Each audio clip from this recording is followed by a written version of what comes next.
আল উলা অঞ্চলে অবস্থিত হেগরা হল সৌদি আরবের প্রথম ইউনেস্কো ওয়ার্ল্ড হেরিটেজ সাইট।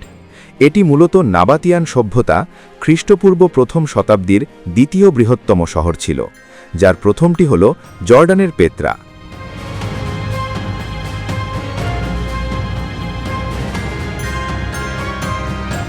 ইসলামী ইতিহাসে এই অঞ্চলটি মাদাইন সালেহ বা সালেহ আলাইহিস সালামের সম্প্রদায়ের অর্থাৎ সামুদ জাতির অবাধ্যতা ও ধ্বংসের কাহিনীর সাথে সম্পৃক্ত।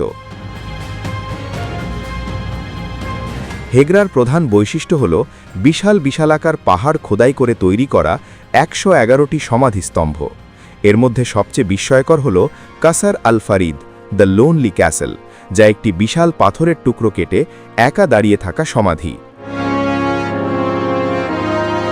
এই স্থাপত্যে গ্রিক, রোমান এবং নাবাতিয়ান কারুকার্যের এক অনন্য মিশ্রণ দেখা যায়। মরুভূমির বালুকাময় পরিবেশে পাথরের গায়ে এমন নিখুঁত নকশা এবং দরজার কারুকার্য আজও স্থপতিদের অবাক করে। CTC news, Canada.